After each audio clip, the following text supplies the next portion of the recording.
on a un programme qui s'appelle AccessG pour donner à nos clients, partenaires, fournisseurs, écosystèmes, la possibilité d'accéder aux bonnes pratiques de notre groupe. Ça s'appelle AccessG et c'est dans ce cadre que j'interviens devant vous aujourd'hui parce que je suis un expert des ressources humaines au sein de G dans le cadre de ce programme. De quoi je vais vous parler aujourd'hui? Donc de G Capital France, il y a déjà quelque chose que vous avez remarqué tout au long de ma présentation. Vous allez voir Imagination at Work. Le titre de ma présentation, c'est le suivant. C'est le management de l'innovation, passe par l'innovation dans le management. Et pour nous, ça c'est très important. Quelle est la différence entre le groupe dans lequel j'ai la chance de travailler et puis beaucoup d'autres entreprises?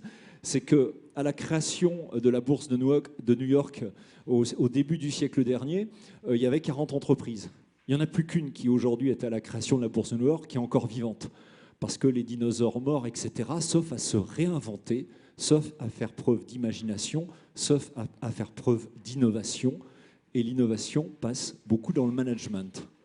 Pourquoi? Parce que quand Thomas Edison invente l'ampoule électrique dans les années 1879, eh bien, il n'a rien à voir avec les personnes qui sont en train d'inventer les nouveaux scanners médicaux qu'on est en train de sortir, ou les personnes de General Electric qui ont inventé la télévision ou le grille-pain, ou toutes ces innovations que ce groupe a pu sortir et devenir aujourd'hui effectivement un des leaders mondiaux dans le domaine de la santé, le leader mondial dans le domaine des moteurs d'avion, et puis un des leaders mondiaux dans l'énergie, bien entendu.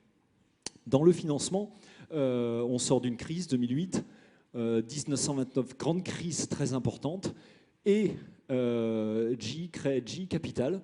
Pourquoi? Parce qu'il fallait aider nos clients à financer leur grille-pain. G a inventé le grille-pain, leur télévision, la machine à laver, G a inventé la machine à laver.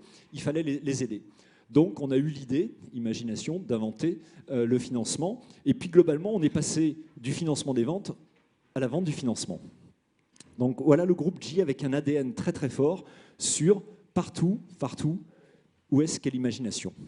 Alors qu'est-ce qui, quand j'interviens auprès de clients, ils me posent la question, ils me disent qu'est-ce qui fait la différence et pourquoi justement ce groupe a su perdurer. Ce groupe a su perdurer parce qu'il a des valeurs et un socle commun en termes de management qui sont très très fortes, très très prégnantes, un ADN absolument énorme. Et dans cet ADN, la question qu'on me pose souvent, c'est « mais comment vous faites? Vous avez des valeurs, ces valeurs, elles sont partagées, c'est-à-dire que vous êtes à Shanghai et vous êtes encore en train de travailler dans les ampoules électriques, parce qu'on est encore un des leaders mondiaux des ampoules électriques, ou vous êtes à Paris en train de faire du recouvrement pour une PME qui a un contrat d'affacturage. Qu'est-ce que vous avez en commun?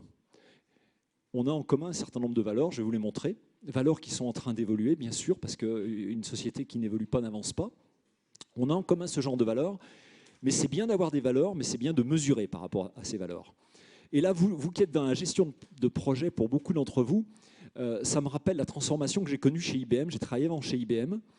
On était à Paris, un certain nombre de directeurs d'IBM en France, et Lou Gerstner arrive pour nous dire « Les amis, le monde a changé, il faut changer ». Et on va passer d'une société de fabricants de hardware, avec notre arrogance, avec nos costumes bleu marine, avec nos cravates, excusez-moi, je suis habillé en banquier, mais c'est un peu mon métier aussi. On va changer de cette société d'IBM à une société de service. Et pour changer la société de service, il faut changer les valeurs, changer la mentalité. Et là, il a pris un flipchart et il a mis deux axes. Il a mis l'axe teamwork et l'axe win. Et il a dit maintenant, si vous avez des collaborateurs, je vous pose la question. Quels sont ceux que vous préférez? Après, on fait 4 cadrans. Et dans ces cadrans, on a forcément, tout le monde lève le doigt pour dire que la catégorie 1, c'est les gens les plus performants, ceux qui gagnent toujours. Et puis, ce sont les gens qui ont le meilleur esprit d'équipe. Jusque-là, tout va bien. Après, ceux qu'on veut sortir, c'est ceux qui ne sont pas du tout performants et qui n'ont aucun esprit d'équipe. Et après, il nous dit, qu'est-ce que vous préférez entre la catégorie des très performants et pas esprit d'équipe et inversement? Lesquels sont pour vous ceux que je veux retenir dans la nouvelle IBM qui sera la nôtre? Et on ne savait pas. On hésitait. Puis alors que c'est le German, on n'osait pas trop répondre. La réponse a été clairement, on veut des gens qui ont l'esprit d'équipe. C'est-à-dire que vous pouvez avoir le meilleur joueur, s'il n'a pas l'esprit d'équipe, il ne fait plus partie d'IBM. Donc ça, c'était très très lourd dans le changement d'IBM. Et ça, on l'a connu chez GE. Et alors, c'est très marrant parce que ces entreprises qui ont survécu, parce que c'est des entreprises multicentenaires, donc ces dinosaures qui ont réussi à s'adapter, à changer leur business model, etc., elles l'ont fait avec quel col, avec quel glue? C'est le management et l'innovation dans le management. Donc globalement, ce qu'on appelle teamwork chez IBM, on l'appelle inclusiveness chez GE. Et puis, l'évolution qu'on a vue ces dernières années aussi dans notre groupe, c'est qu'une fois qu'on a dit que les valeurs sont fondamentales, eh bien, il faut qu'on décline ça dans la réalité du management system. Le management system, c'est de dire chaque collaborateur va faire son auto-évaluation et sera après évalué par son patron. Et ça, encore une fois, qu'on soit employé à Shanghai ou qu'on soit le vice-chairman à New York, on sera évalué par rapport à notre performance, par rapport à notre objectif. Donc là, vous avez un axe performance et vous avez un axe valeur. Et la nouveauté de ces dernières années par rapport aux managers du 21e siècle, c'est que la performance comptera moins dans votre évaluation et donc dans votre carrière, dans votre rémunération, etc., que l'axe performance. Donc, pour vous montrer ce qu'on explique à nos managers en interne, c'est effectivement, là vous voyez donc les deux axes sur lesquels tout collaborateur, où qu'il soit dans le monde, dans le groupe, est évalué par rapport à nos valeurs, par rapport à la performance. Et aujourd'hui, ce qu'il est dit, c'est que dans le 21e siècle, ce sont les valeurs qui prédomineront et que les futurs dirigeants de ce groupe et de ces différentes filiales à travers le monde seront des gens qui auront les valeurs. Donc après, bon, bah, je vous laisse lire, c'est très simple, hein, vous êtes role model quand vous êtes le meilleur sur toutes les valeurs et sur la performance. Et puis, quand vous êtes insatisfactory, eh bien, on discute. Voilà. Je vous montre les valeurs. Et puis après, je reviendrai un peu plus sur le thème dont je vais vous parler aujourd'hui, sur l'innovation dans le management. L'external focus, ça c'est clair que si vous n'avez pas de curiosité, eh bien effectivement, vous ne pourrez pas imaginer parce que vous n'aurez pas appris de l'extérieur. Donc sachez que là-dessus, on doit tous, quand on fait son évaluation, dire bah voilà, moi en external focus, eh ben, j'ai eu la chance de rencontrer des gens de l'école de management de Grenoble qui m'ont donné beaucoup d'idées aujourd'hui à mon déjeuner. Bon, etc., etc. On doit faire ça pour grandir et être plus performant. Clear thinker, avoir des idées claires et avoir de la synthèse. Si vous voulez, je vous ferai passer la présentation par les gens de l'école de commerce. Donc, ensuite, l'imagination et le courage. C'est bien d'avoir de l'imagination, mais si on n'a pas la volonté de faire aboutir les choses, on peut avoir les meilleures idées, c'est mieux de les porter. Et d'encourager la prise de risque. Encourager la prise de risque, ça c'est quelque chose qui revient partout. L'inclusiveness, c'est le teamwork dont je vous parlais chez IBM, c'est le collaboratif, et puis bien entendu l'expertise qui est très importante. Par rapport à ces valeurs, j'ai eu la chance, la crise arrive, et chez General Electric, là aussi c'est une bonne pratique du management. Plutôt que de dire le chairman sait ce qu'il faut pour les collaborateurs, le chairman mandate des équipiers pour dire écoutez, vous allez réfléchir et travailler sur tel et tel sujet. Donc on est un peu consultant. Donc j'ai eu la chance, je fais partie d'un groupe des 500 dirigeants, directeurs du groupe à travers le monde. J'ai eu la chance en 2010, donc après la crise, d'être demandé par le chairman avec un groupe de 28, on doit être 28-29 autres collaborateurs du groupe GE. Notre mission était la suivante: aller à travers le monde et vous allez nous dire qu'est-ce qu'il y a de nouveau. Première chose, la crise a changé le monde. Quels sont les changements qui sont permanents par rapport aux changements qui ne sont pas permanents? Et puis, à quoi ressemble, selon toutes les entreprises que vous avez vues, il n'y a pas beaucoup de grandes entreprises qu'on n'a pas vues. On parle des IBM, mais il y a des Cisco dans le domaine informatique. Et puis, il n'y a pas que des entreprises. Je suis allé dans la plus grande... nous, avec mon sous-groupe, on s'est partagé le monde en sous-groupes. Avec mon sous-groupe, on est au Mexique, dans la plus grande université du Mexique. On est allé voir aussi un fabricant d'avions. D'autres sont allés à la Royal Air Force. Et donc, on a rencontré et on est allé demander, on a dit, mais qu'est-ce qu'il y a de nouveau? Qu'est-ce que va faire le manager du 21e siècle? Donc, on est revenu après et pour expliquer aux au patron ce qu'on avait trouvé. Quels sont les changements permanents et qui font qu'après la crise, le monde n'est plus du tout ce qu'il a été avant la crise. Et ça, on sait que ça va perdurer. Donc parmi les changements permanents, les jeunes, le 21e siècle, si vous leur expliquez qu'ils ne travaillent que pour l'argent, vous vous trompez. Et tout à l'heure, j'ai essayé de vous montrer en quoi l'argent n'est pas le motivateur, n'est pas le bon outil de motivation, en tout cas pour l'innovation créative. L'argent n'est pas le principal motivateur. Bon, ça, toutes les entreprises qu'on a vues nous l'ont dit. Ça, c'est vraiment une synthèse de 200 entreprises et de 250 jeunes leaders dans les entreprises, c'est-à-dire des jeunes de moins de 40 ans qui ont déjà des positions très très élevées à travers le monde. Il y a un... Bon, je vous le laisse lire. Je suis censé parler anglais chez G, mais bon, pas toujours. On a rencontré un professeur à Harvard. Et à Harvard, vous savez ce qu'ils ont fait en 2009? Ils ont dit... c'est pas juste parce que c'est les anciens de chez nous qui ont provoqué la crise des subprimes. Parce qu'à la tête des boîtes qui ont fait la crise financière, c'était très souvent des anciens, alors si c'était pas Harvard, c'était Columbia, etc. Et ils ont dit non, plus jamais ça. Et grâce au réseau, et ça c'est quelque chose, le social network a une puissance complètement dingue, ils ont dit on va prêter serment. C'est pas normal que les médecins prêtent serment, c'est pas normal que les avocats prêtent serment, et nous on fait Harvard, et pourquoi on prêterait pas serment?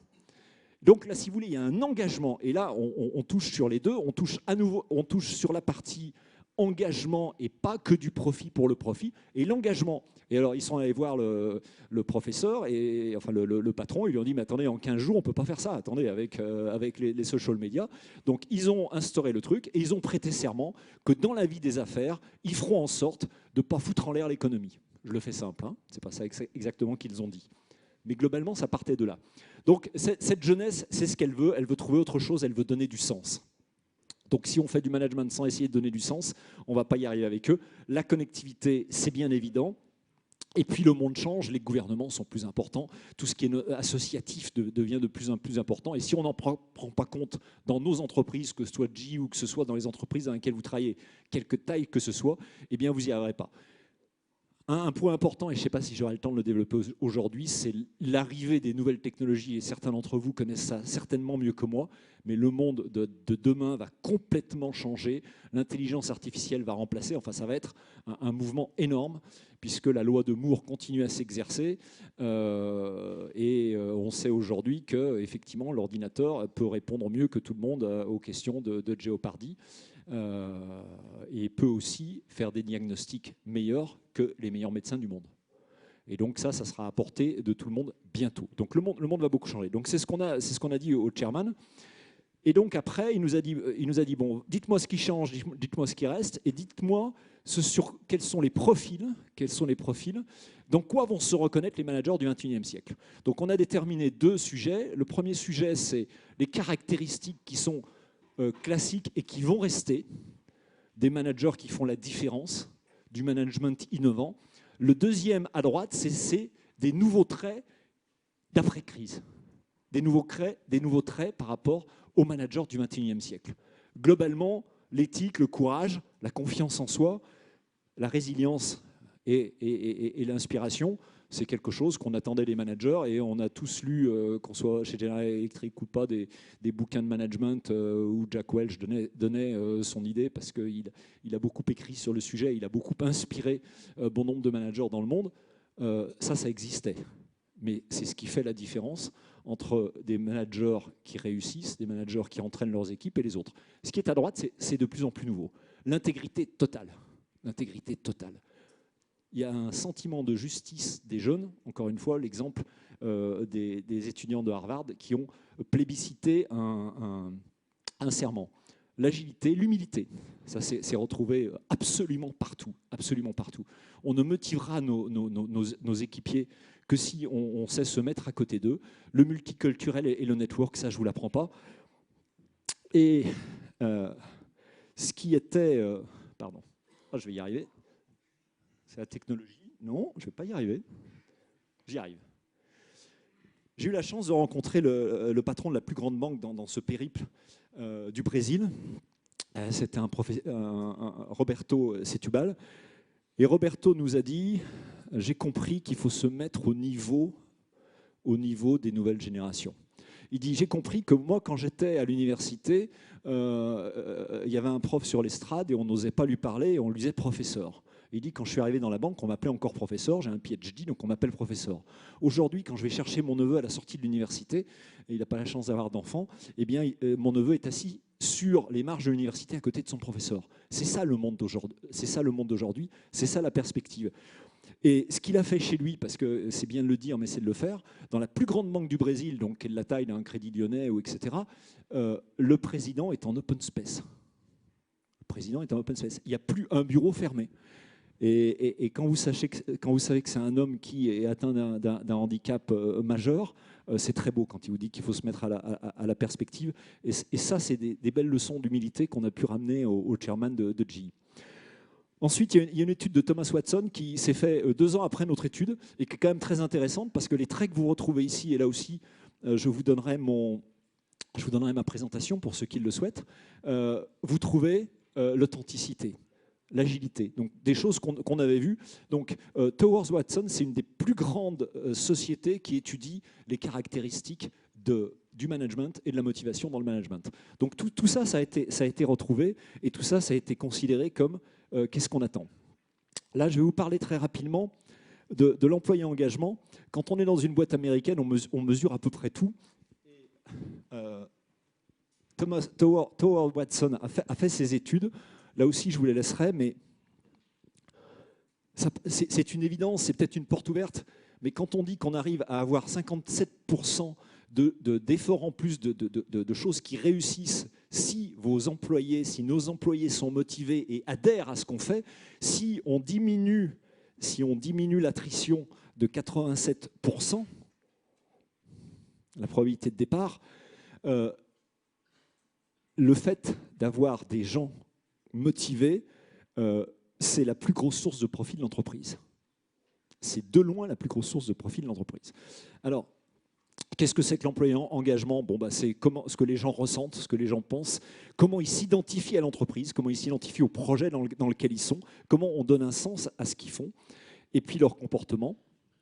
Ensuite, il n'y a pas de recette magique. Comment on fait pour essayer de développer effectivement ce sentiment d'engagement, d'appartenance? Eh bien, connaître les collaborateurs, savoir à quoi ils aspirent. Et effectivement, la génération Y n'aspire pas du tout à la même chose que les précédentes. La connexion. On ne communique jamais trop. On ne communique jamais trop en entreprise. Ça, c'est ce que j'ai appris et ce que j'ai vécu. Et chaque fois que j'ai eu des succès dans ce que j'ai entrepris, c'est la communication. Et aujourd'hui, c'est plus vrai que jamais. Communication, partage. Le coaching, donner du feedback. Et j'ai vu qu'il y avait un atelier sur l'intelligence émotionnelle. Je n'aurai pas non plus beaucoup le temps d'en parler aujourd'hui. Mais l'intelligence émotionnelle, c'est savoir dire les choses telles qu'elles sont. Parler de cœur à cœur, d'âme à âme. Mais pas forcément en bisounours. C'est-à-dire que le coaching, nous, on a beaucoup utilisé chez GE, chez IBM, des coachs venant du sport. Et ben, vous savez qu'un coach du sport, si à la mi-temps, ça ne s'est pas bien passé, les choses se disent. Donc, dire à un copain qu'il a mauvaise haleine, c'est le meilleur service. Il n'y a qu'un bon ami qui peut vous dire que vous avez mauvaise haleine. D'accord? Mais un bon manager ou un bon collaborateur, ils auront ce type d'échange. On fait, tiens, un bon truc, on fait du mentoring inversé. On prend un jeune de 40 ans et il vient m'apprendre ce qu'il faut que je fasse. Ça, c'est superbe. Coaching inversé. Prenez des jeunes talentueux et vous leur dites « apprends-moi la vie ». C'est génial parce qu'on apprend toujours mieux quand on apprend aux autres que quand on écoute. Moi, je vais apprendre des choses aujourd'hui, vous, moi. Ça, c'est important. Parce que si Thomas Edison avait réfléchi à améliorer le fonctionnement de l'éclairage de son temps, qui était la lampe à gaz, il n'aurait jamais inventé l'électricité. Et par rapport à ça, on passe sur un sujet qui m'est cher et qui est un peu le cœur de ce que j'ai envie de vous dire aujourd'hui.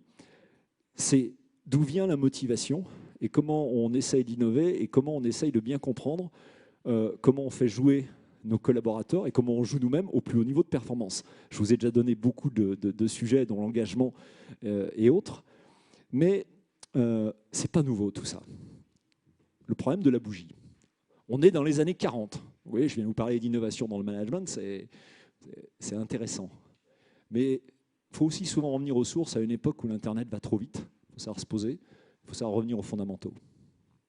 Le problème de la bougie, il est très simple. On vous dit, vous avez une bougie, vous devez l'éclairer, mais elle ne sera pas posée sur la table. Il ne faut pas qu'elle soit posée sur la table, et puis il ne faut pas que ça goûte sur la table. C'est tout. Donc on vous demande ça. Jusque-là, vous avez tous réfléchi en disant comment je peux mettre cette bougie pour pas qu'elle goûte sur la table. Donc vous avez une boîte de punaises, c'est les punaises au milieu, hein, la photo date d'époque, des allumettes, une bougie. Okay. Et par rapport à ça, on prend deux groupes. On prend un groupe, on dit écoutez, voilà, vous allez faire ça parce que on veut vous mesurer, puis c'est vachement sympa. Le premier qui a gagné, eh bien ça sera super sympa. Puis on veut mesurer le temps que vous faites. Enfin, on veut s'amuser pour le fun. L'autre groupe, on dit le premier va gagner $500, le dernier il va gagner $300, etc. Qu'est-ce qui arrive? Qu'est-ce qui arrive? Alors là j'ai un bon point. Il y a un groupe qui discute entre eux et un autre qui ne discute pas entre eux. Non, parce que c'est une performance individuelle. Donc c'est-à-dire que globalement, le premier a 300, donc chacun roule pour soi. Non, la question c'est quel est le groupe qui gagne? Quel est le groupe qui trouve le plus vite la solution?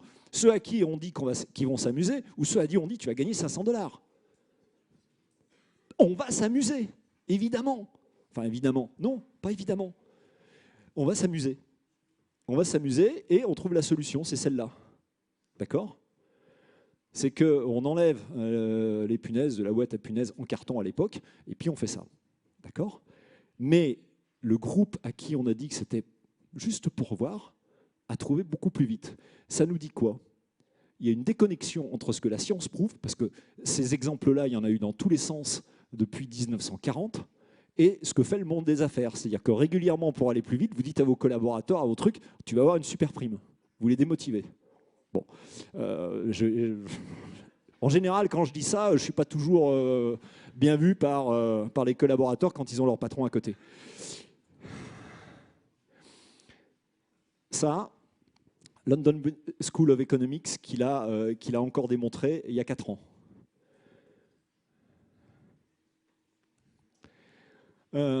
Pour faire de l'innovation, il faut penser différent. Vous pensez différent. Et Fosbury, s'il avait de la même façon réfléchi sur comment on pouvait améliorer la lampe à lui non plus, n'aurait pas été champion du monde. Parce que le jour où il était champion du monde, il était un sauteur médiocre sur le straddle. Il était un sauteur médiocre. Il est devenu champion du monde. Alors après, les autres ont nettement amélioré, parce que vous voyez, du moment qu'il a trouvé la technique, après, il fallait y aller. Bon, c'est pas en lui donnant de l'argent qu'il a eu l'idée de passer comme ça. À nouveau, là, on est sur le Boston Working Paper de la Federal Reserve Bank. Elle dit la même chose. Parce que vous pourriez avoir des doutes sur le fait qu'il y a un type qui vient de J qui vous a dit ça aujourd'hui. Non. Sur 8 des 9 tâches que nous avons examinées lors de l'expérience, les récompenses plus élevées conduisent aux moins bonnes performances. C'est fou, hein? Et la réalité est celle-là. Il y a une différence entre la motivation extrinsèque et la motivation intrinsèque. La recette, elle est là. C'est comment vous pouvez provoquer de la motivation intrinsèque. Et ce qu'on s'aperçoit, c'est que si la tâche est une tâche d'amélioration continue, oui, mettez des primes, ça marche. Donc les primes, c'est pas foutu. Si la tâche est qu'il faut penser complètement différemment, imaginer et faire, vous voulez être en disruptif, ne mettez surtout pas de primes. Et faites comme fait Google.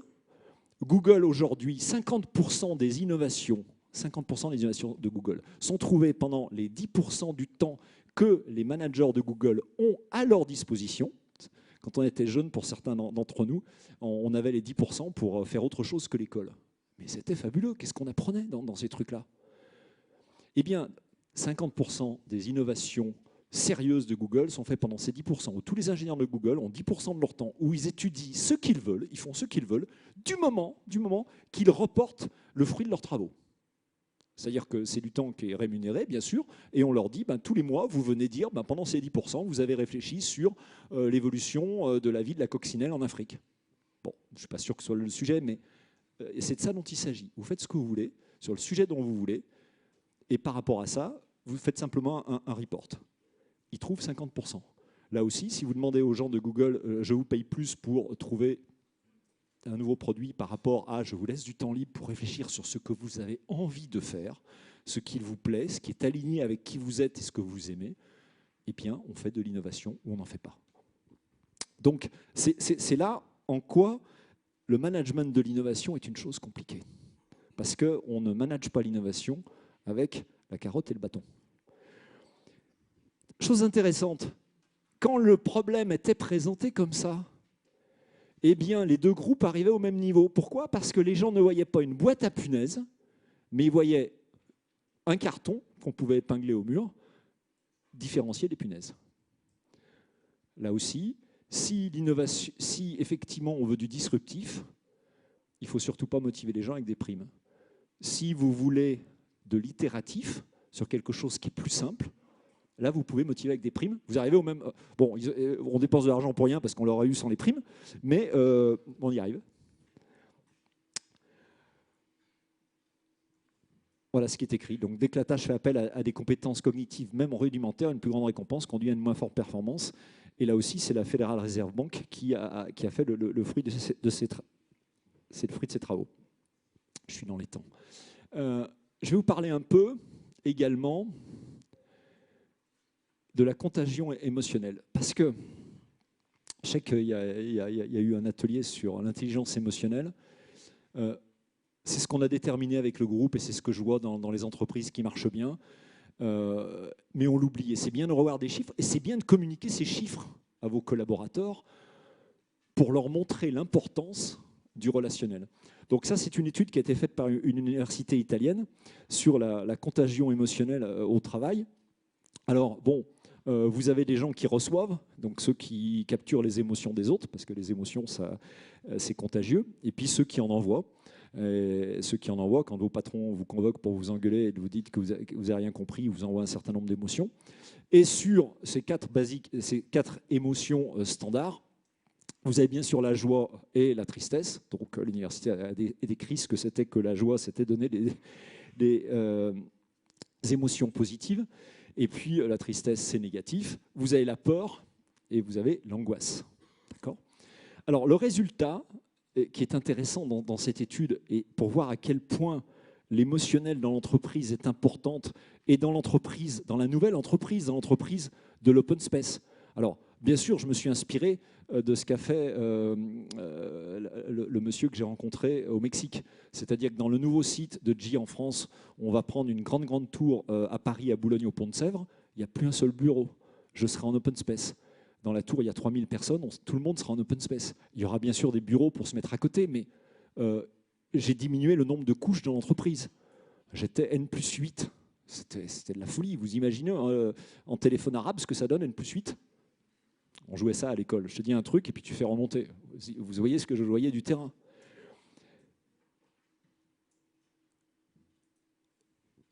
On ne va pas rentrer dans le détail, je vous donnerai également les charts. Ce qui est intéressant de voir, c'est de voir la puissance entre collègues. Et vous qui faites du travail d'équipe, il faut vous préoccuper encore plus de ce qui se passe sur la contagion émotionnelle entre les personnes qui sont au même niveau. Donc on est dans le cross.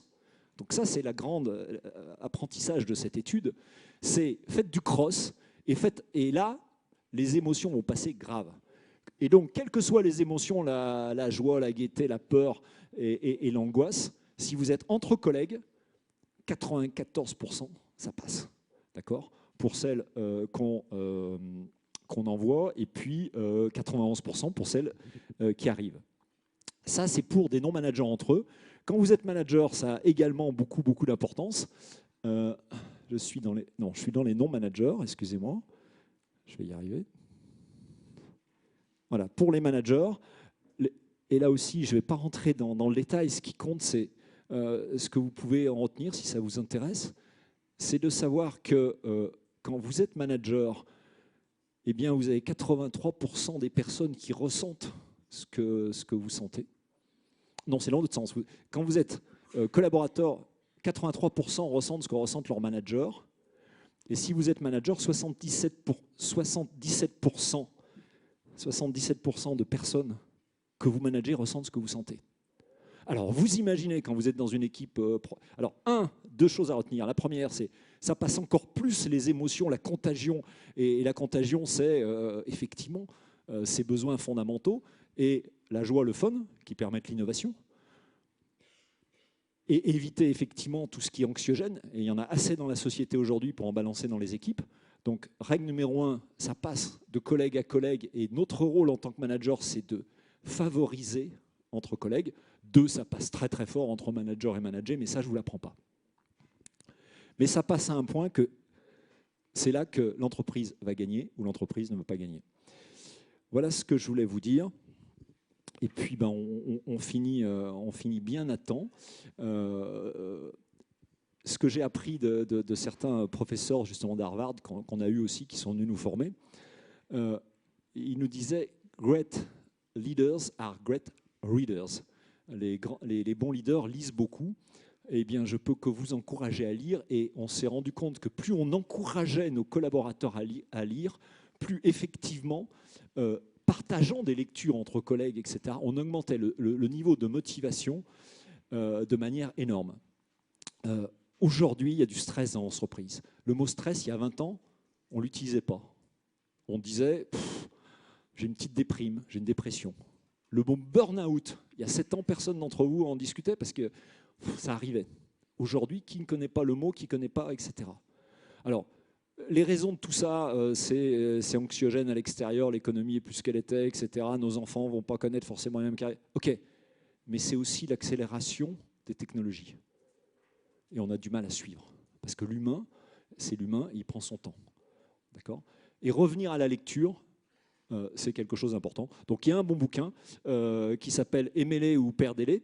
Et ça, il s'agit des collaborateurs. Je vous le conseille, il est sympa comme tout. Il y en a plein d'autres. Mais voilà les messages que je voulais vous donner aujourd'hui sur l'innovation dans le management. Il y a des techniques et il y a surtout des prises de conscience. Parce qu'après, ce n'est pas moi qui vais vous dire comment faire dans votre entreprise. Mais si vous arrivez à prendre conscience que c'est effectivement pas en donnant des primes qu'on va faire de l'innovation en tant que telle, si vous arrivez à prendre conscience qu'il y a une contagion entre ce qui se passe entre différents collaborateurs au même niveau qui vont effectivement donner de la performance dans votre entreprise et de l'innovation, là effectivement, vous savez les causes, vous les expliquez, vous communiquez dessus, vous communiquez.